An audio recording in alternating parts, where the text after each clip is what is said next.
네, 인천 부평감 노종면입니다. 강두영 차관님, 앞선 박정훈 의원님 질의 답변하는 과정에서 노동 유연성이 필요하다라는 취지의 말씀하셨는데 이게 반도체에만 특별히 필요합니까?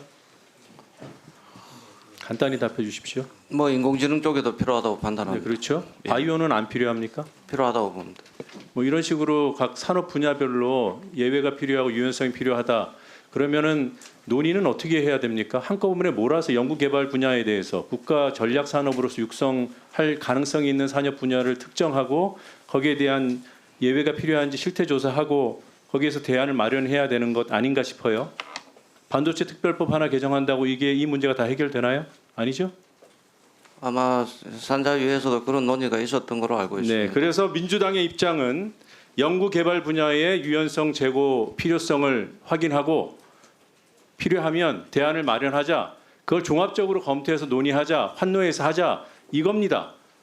반도체 특별법 반대하는 거 아니에요. 여기다가 갑자기 원래 없었던 반도체 부분만 주 52시간 예외가 필요하다고 국민의힘에서 법안을 바꿔놓고 지금 정치 공세하는 겁니다. 언어 도단, 본질 호도, 왜곡.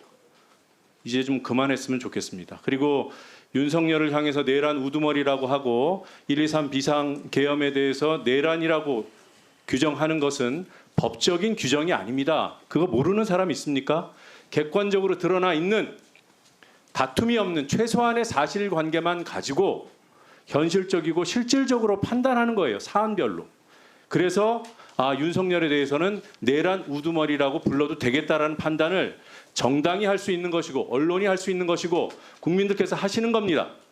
이게 지금 재판부에서 판사가 하는 거 아니지 않습니까? 이거 모르는 겁니까? 자, 그래서 윤석열을 내란 수괴라고 하면 다른 기소된 피기소자들도 죄다 범죄자로 불러야 된다. 이런 피상적인 형식 논리가 어디 있습니까? 윤석열이 문제면 이재명도 문제야. 이런 식의 오류를 일반화의 오류 그리고 다른 반론을 차단한다는 의미에서 원천 봉쇄의 오류입니다. 이런 거 안 배우셨습니까? 공직자라면 당연히 배척해야 될 그런 논리의 함정이고 오류들인데 장관급 공직자라는 자가 국회의원이 묻는다고 얼씨구나 좋다고 기다렸다는 듯이 호응하는 이런 인식 참 안타깝다는 말 이외에 할 말이 없습니다. 본격적으로 질의하겠습니다. 강두현 차관님께 여쭤보죠. 알뜰폰 정책의 목표가 저렴하고 신뢰성 있는 통신 서비스를 제공해 가계 통신비 부담을 완화시킨다. 맞습니까? 네, 거기다 시장 경쟁 활성화도 포함됩니다. 네, 저렴한 요금제가 기본이고 신뢰받는 영업을 해야 되는 것이죠. 네, 그렇습니다. 네. 퍼스트 모바일이라는 알뜰폰 업체가 있습니다. 혹시 아시는지요? 네, 알고 있습니다. 요금 비교를 해 보겠습니다. 과연 저렴한지 PPT 보시겠습니다. 우측에 보이는 KT망 이용 알뜰폰 사업자 요금 평균가. 이게 퍼스트 모바일이 KT망을 활용하고 있어요. 데이터 기준으로 비교를 해보면 퍼스트 모바일의 요금이 7기가 기준으로 하면 60%가 높고요. 15기가 기준으로 하면 73%나 높습니다. 이게 요금만 높은 게 아니라 매우 위험한 영업을 해오고 있습니다. PPT 또 보시겠습니다.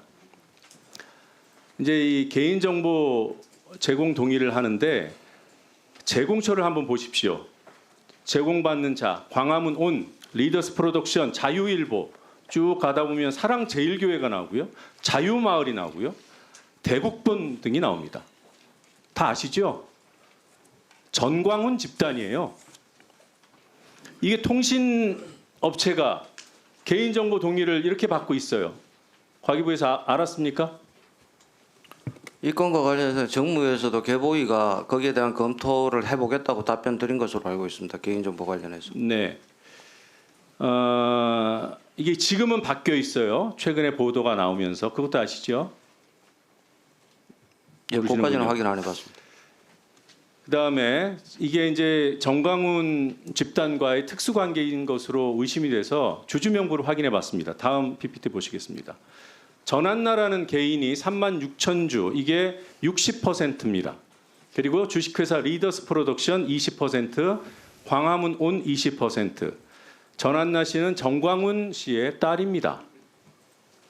리더스 프로덕션, 정광훈 교회 대표 목사가 대표로 있습니다. 이영한 목사. 유튜브를 운영하는 사업체예요. 광화문 온, 정광훈 교회 목사, 또 다른 목사 김대한 씨입니다. 온라인 쇼핑몰을 운영하고 있습니다. 이거는 정광훈 계열사예요. 이뿐만이 아니에요. 수상한 영업도 보입니다. 퍼스트 기부 10이라는 요금제를 운영하고 있습니다. 아시는지요? 예, 기부가 포함되어 있는 요금제가 있는 것으로 알고 있습니다. 네, 3기가에 38,000원. 아까 보여드린 퍼스트 모바일 기준으로 해도 한 3배 이상 높은 가격이고요. 평균가 대비하면은 4배, 5배 높은 가격입니다.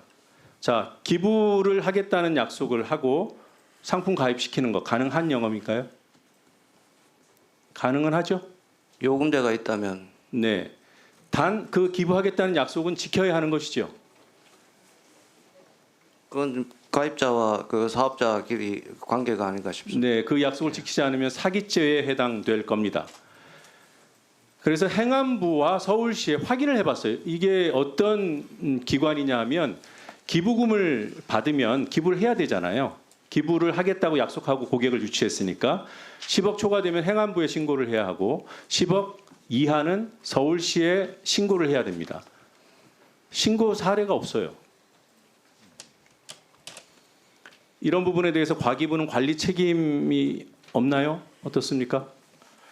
그래서 현재 전기통신사업법상 보면은 개인을 본인을 확인하는 절차가 있느냐 없느냐에 따라서 저희의 처분을 내릴 수 있고 등록 요건을 위반했느냐 안 했느냐 여부에 해당될 수 있을 것 같습니다.